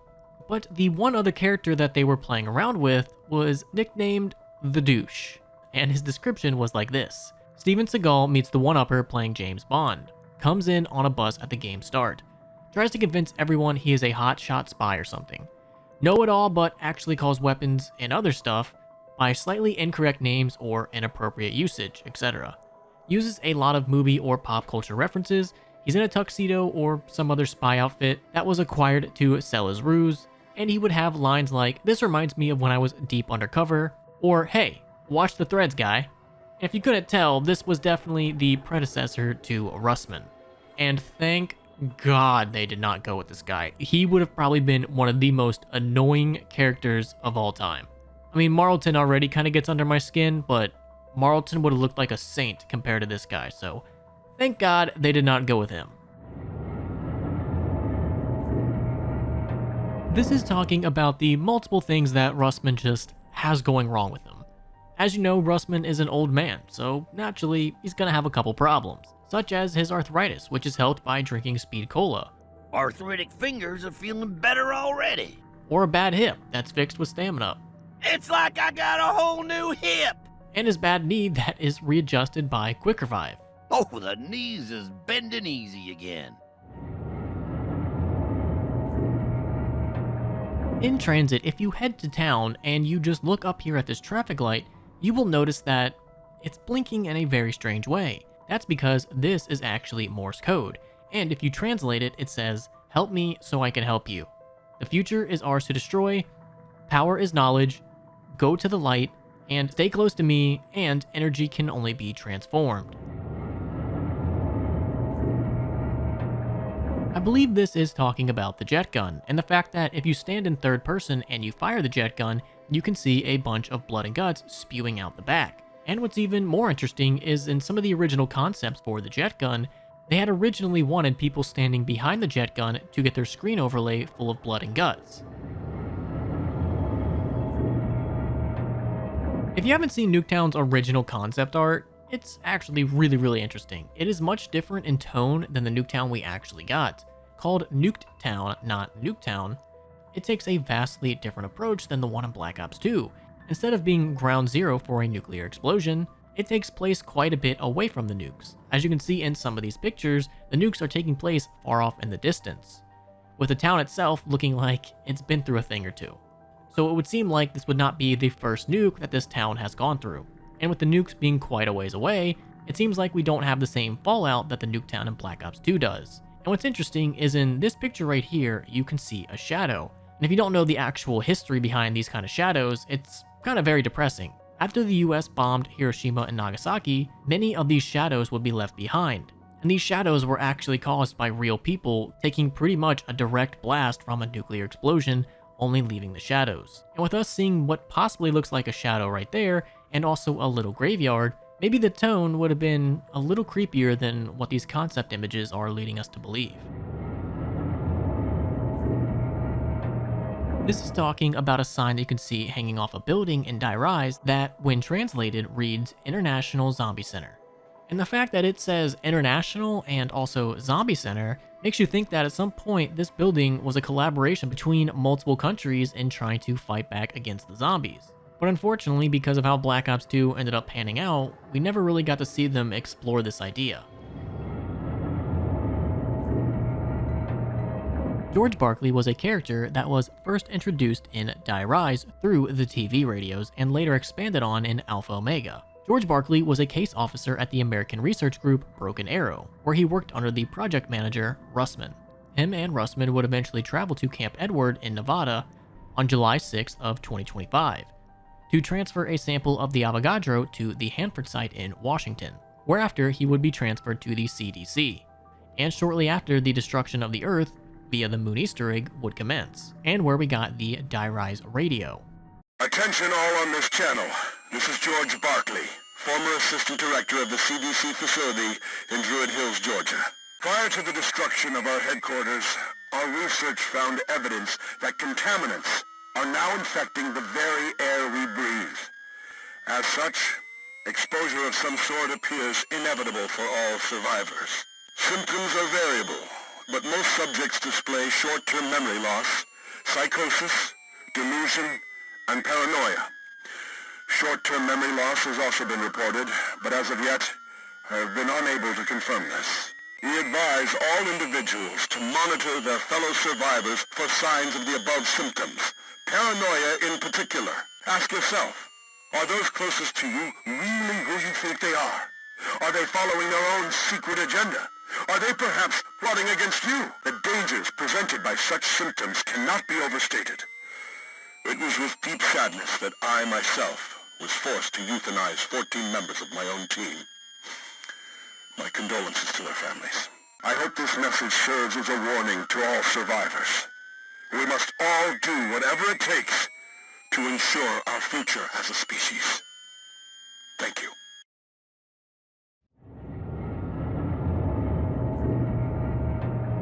I believe this is referencing the numerous glitches that were available back in the day to get multiple liquefiers. The first one was definitely the easiest. All you had to do is have all the characters around when you build it, and everyone just holds the F button or action button at the same time to pick it up, and everyone would be granted their very own liquefier. And eventually, after that was patched, it evolved into using Mule Kick, having someone go down with a liquefier as their third gun, while also having persistent perks so they don't lose their perks, and having someone hit the box to try to get the wonder weapon. It turned into kind of a pain in the ass. But in Die Rise, for almost the entire map's length, people have been experimenting with how to get multiple liquefiers. Chen Zhao was one of the antagonists for the Black Ops 2 campaign, and was the chairman of the SDC, the Strategic Defense Coalition, a Chinese-led East Asian military alliance that served as America's primary strategic rival in the year 2025. But what's interesting about this man is he also makes an appearance in Zombies. Around Die Rise, you can find this wanted poster, which reads, "Wanted, this is a wanted man. He did everything evil, he carries weapons of mass destruction. He is a dangerous man carrying weapons of mass destruction, and he is suspected to be a zombie. For anyone who gives us clues to help us capture this man, the reward will be 50,000 won." And what's interesting about this is a campaign character making an appearance in Zombies that specifically references him being a zombie. And if we remember back to the International Zombie Center, it seems like they were really trying to expand the world around zombies. But unfortunately, as we know, that never got to happen. And the direction that Zelensky was probably wanting to take ended up just getting axed, and they ended up taking Jason Blundell's direction instead. In the Mob of the Dead trailer, for a single frame, you have this image. And looking at it, you see a teddy bear in what appears to be some sort of cell. Well, that cell is 14D, located in the Alcatraz prison. Cell 14D is known as a whole cell, where unruly prisoners would be kept for up to 19 days at a time in complete isolation. And Cell 14D has many legends around it. One of those legends is back in the 1940s, a prisoner was thrown into the cell for some misdemeanor, but as soon as the door was closed, he immediately began to scream, shouting that there was some kind of creature in the cell with him with glowing eyes that was trying to kill him. The screaming would carry on throughout the night until the next morning, when the inmate was silent. When the guards eventually decided to check on him, he was found strangled to death.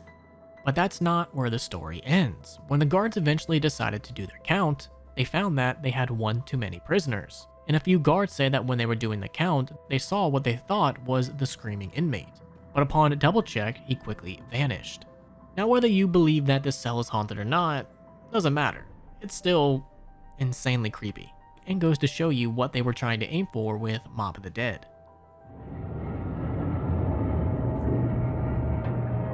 James A. Johnston is who the warden in Mob of the Dead probably is, or at least is based off of.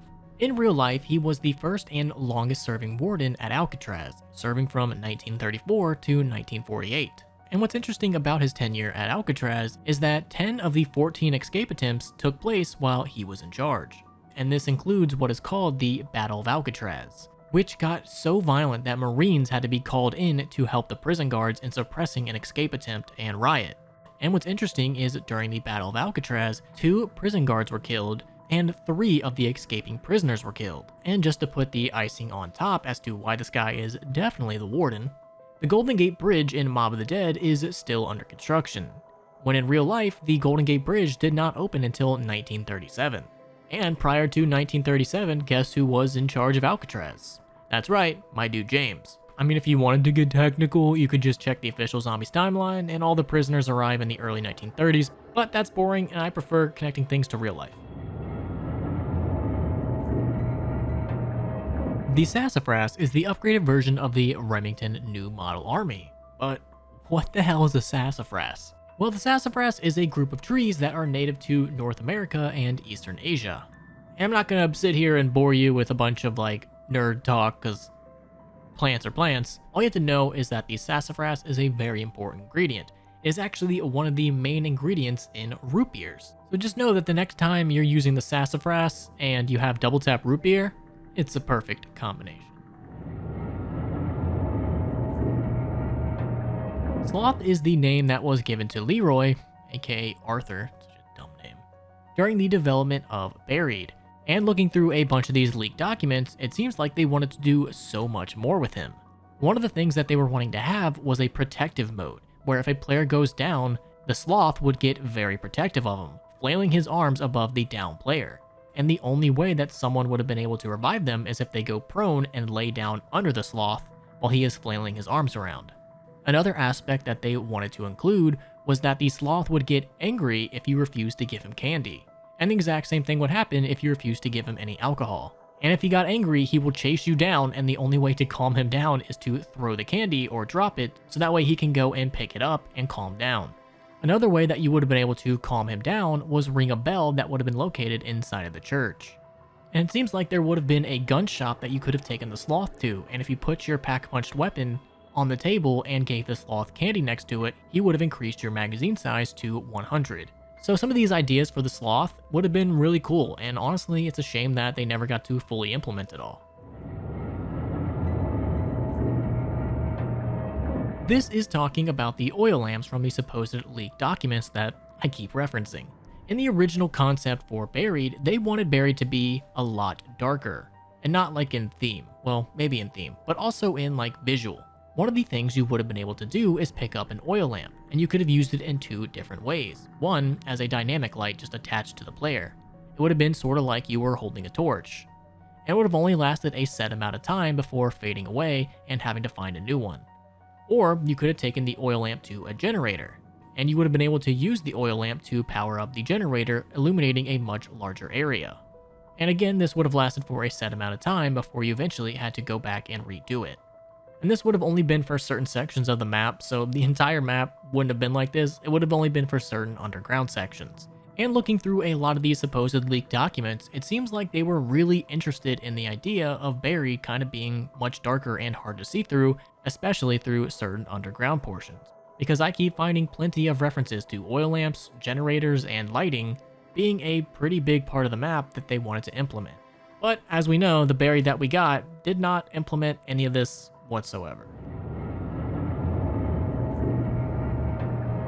Now, I wouldn't say that Origins copied Wolfenstein 2009, but there definitely are a lot of similarities. For instance, Wolfenstein 2009 takes place during World War II with some Nazis, aka Germans. The Germans are excavating at a dig site to find some crystals that they need to access another dimension. Very, very similar to the dig site in Origins, and the crazy place, trying to get to Argartha. But in Wolfenstein, they are trying to access the Black Sun dimension so that way they can harness its power. You can kind of see where I'm going with this? How a lot of people in the zombie storyline are trying to harness Argartha for their own means. A little similar there.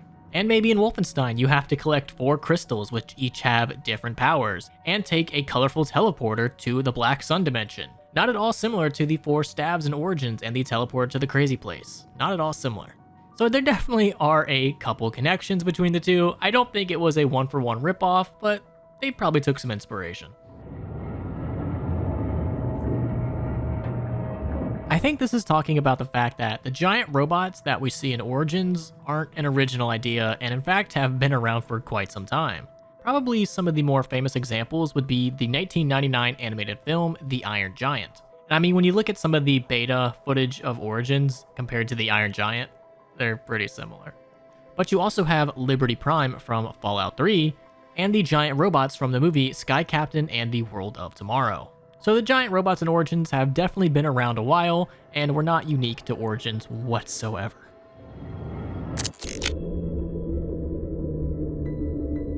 Many ideas were tossed around with Transit's development, and originally they had wanted it to be different than your standard zombies map, with more of an aspect on survival. And not survival as in just going to the highest round, but actually just staying alive. They were toying around with the idea of you having to scavenge a lot more, getting food, ammo, spare parts for the bus, and fuel. And you would drive the bus from area to area to get these resources, perks, and weapons. And there would be an out-of-bounds area that was marked by Killer Fog.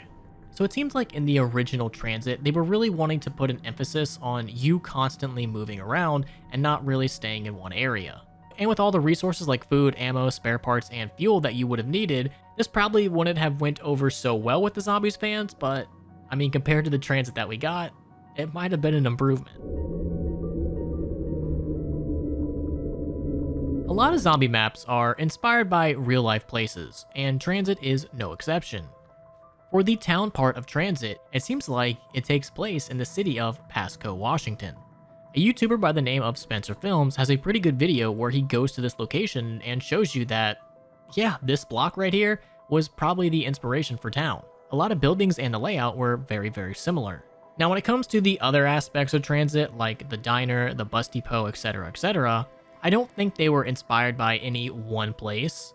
We do know that the bus depot was inspired by old school Greyhound bus stations, and the diner just seems like every other single stereotypical retro diner.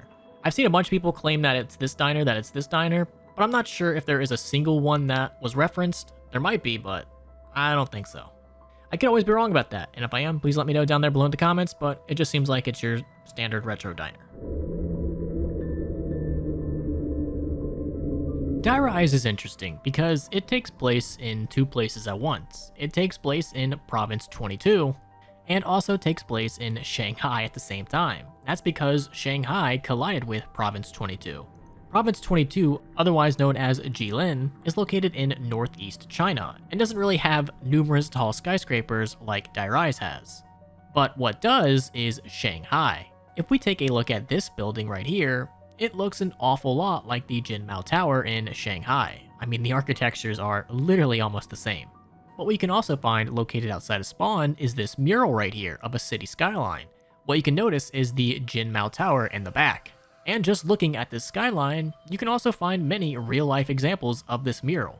And honestly, I'm impressed with how accurate Treyarch actually made Die Rise to Shanghai. Like, it's pretty damn close. Yes, there does exist an upgraded Sliquifier. It literally has the same name, except for it replaced some letters with numbers, but otherwise, it's called the Sliquifier. It's kind of like how Crazy Rabbit, I replaced the one with a T. Elite gamer speak back in the day. But the upgraded version is literally almost the exact same thing as the unupgraded version. They look identical and hold the same amount of ammo. The only difference is the upgraded version, the goo's effect will last twice as long, essentially making it almost twice as powerful. And the regular Sliquifier is already powerful enough. And the fact that you can get it pretty much on round 1 very easily, I can kind of understand why they got rid of the upgraded version. Die Rise is already easy enough, you don't need to make it any easier. There is a lot of writing around Die Rise, and majority of it is in Mandarin. And when translated, a lot of it is actually pretty interesting. The first one, you don't need to translate, because it does say in English, "Please do not urinate here." But what I found funny forever ago when I was translating this was that when you use like an app or something, it translates to "no pissing here." And there are numerous of these signs littered throughout the map. If you go to the top of the buildings and you have a sniper rifle and you look over here, this sign translates to "Zombie Bank." And the one with the old dude getting jiggy with it translates to "Black Pill Vitamin for Immortality." Or this sign, which translates to "Black Ops Beer." And the last interesting thing isn't actually in Mandarin, it's in Ukrainian. These tanks that are around the map have some Ukrainian writing on them. And when translated, it translates to "Control Disymmetric Point." And this last word, every time you use an app, kind of translates to like children or something, but I don't believe that is quite right. This is actually the name of a town. And funny enough, you can find this exact sign in real life. And guess where this town is located near? Chernobyl. So maybe these were leftover assets, or maybe there was more to this or more planned for it. That I don't know, but it's always fun walking around zombie maps translating random signs, because sometimes they're pretty funny. At first glance, or at first listen, you might think that Mob of the Dead doesn't really have any perk jingles, which is kinda true and it's kinda not. It has like this weird bell melody, and each one is unique to each perk. Just listen for the differences and you can easily hear them.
Another thing that's probably overlooked on Mob of the Dead is each character has unique quotes when they're down, where they kind of reflect on their own life.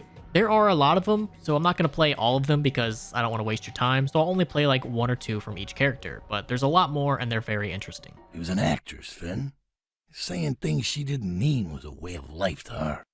She never loved you. She was only interested in what you could do for her. She knew all the cards to play and all the buttons to press, didn't she? That little bitch. Rejection hurts, but it's not the worst thing, is it, Albert? What really hurts is to be ignored. You know how that feels better than anyone, don't you? You worked hard to get where you were, Sal. All those years, pulling and pushing those guys into shape, teaching them the value of respect. You had to kiss ass to all those creeps in City Hall, the mayor's office, and worst of all, Chicago's finest. They were all too happy to take your money. Kickback after kickback, bribe after bribe. Where were they when you really needed them? It's ironic, isn't it, Billy? The harder you try not to feel anything, the more it actually hurts. You used to think you could push it all onto someone else. Someone who actually deserved it. So many victims. So much pain. But you can't push it away, can you? Even when you hurt others, doesn't make it stop, does it? You ought to just accept what you are, Billy. A monster. We all know that Buried takes place in Angola, but how exactly did it get there? Well, there are two reasons. One, the official canon reason, and two, the Zelensky reason, the way I think he was going to explain it. The official reason is as follows. On July 22nd, 1885, Jebediah upgraded the Vril vessel, and the entire town of Purgatory Point was transported beneath Angola. Zombies overran Jebediah's house and kill him. And that's it. That's pretty much the reason. Jeb threw the Vril in the backpunch machine and it just teleported it to Angola. That's kind of boring, and I don't like that. I prefer the other version better. The Zelensky reason, in my opinion, is much more fascinating, and I think the way he was actually wanting to go. I talked about this in my previous Iceberg, the Ultimate Black Ops 1 Zombies Iceberg Explained video. So if you want to know more about this theory, check out that video, link is down there below in the description. But to sum it up, because I could talk about this all day, after a certain point, either the moon rockets hitting Earth opening up the rift, or Richtofen getting in the pyramid, or Samantha even getting in the pyramid, zombies start to become a cycle. And time really just kind of becomes irrelevant at this point. And the events of Moon and Buried happen at the same time. And the events that happen on Moon are happening while Earth is still in Pangea mode, aka supercontinent mode, aka primary plates. And because of a bunch of time displacement mumbo jumbo, an Old West mining town ends up in Angola. So essentially the same thing kind of happened. Buried got transported to Angola, just at different times and for different reasons. Again, if you want to know more about that theory, the link to the Black Ops 1 Iceberg is down below. Check it out, it's a really interesting theory. This is talking about the cut Buried mystery box song that was originally going to play, and if you've played Five Nights at Freddy's, it might sound awfully familiar.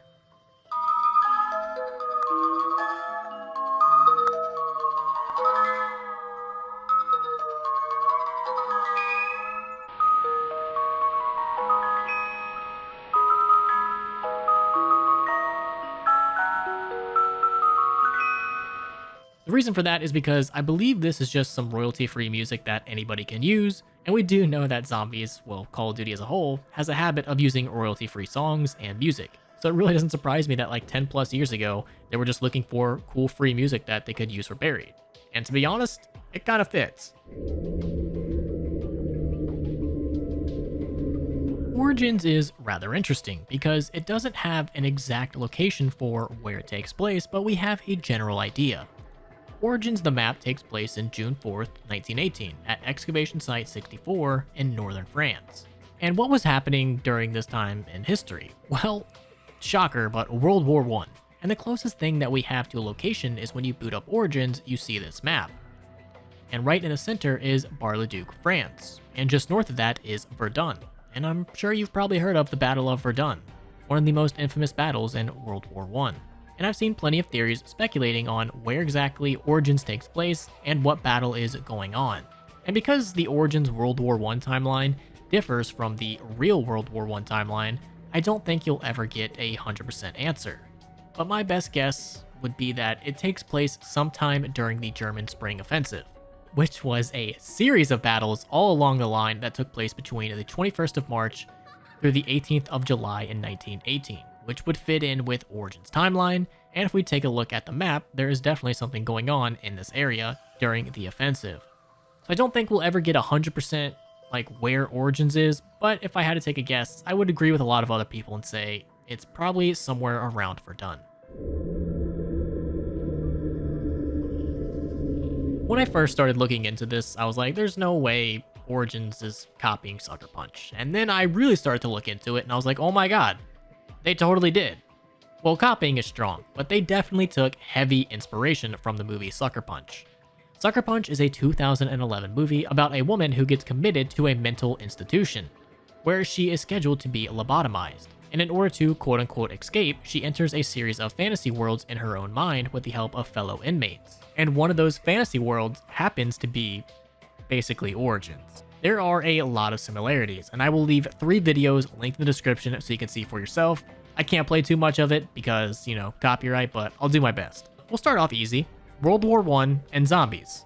In the movie, she has to collect a map, and to do that, she has to fight through a bunch of zombies during World War I. Okay, fair enough. You don't see it, it's not too common, but easy enough. Well, they start off in a church, and let me know if you see anything very familiar.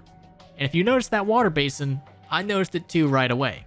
In Origins, that's how you get the upgraded fist. Okay, water basin in a church, kind of a stretch, but I'm not buying it yet. Well, what about this scene, where she shoots down a biplane with a gun? Okay, still not buying it yet. You do have to do that in Origins, but not buying it yet. Well, what about this robot that has weapons and can also fly and is piloted by a person? Okay, so now you're starting to see it. That's very similar to the Panzer. But what really nailed it for me was that this scene where they're fighting in the trenches is basically the Origins intro scene.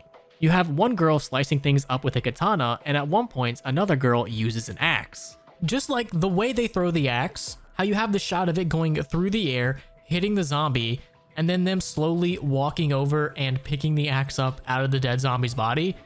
You can't tell me that those aren't the same exact shots. Like, one for one, somebody was copying something.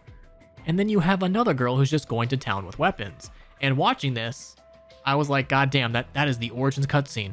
Again, I can't let you see the whole thing because of copyright, but check the link in the description. It's basically the Origins intro scene.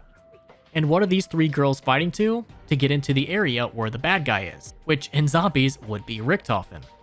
So yeah, I'm not saying Origins 1-for-1 copied this part from Sucker Punch, but I am saying that they probably took heavy inspiration from it because they are very, very similar.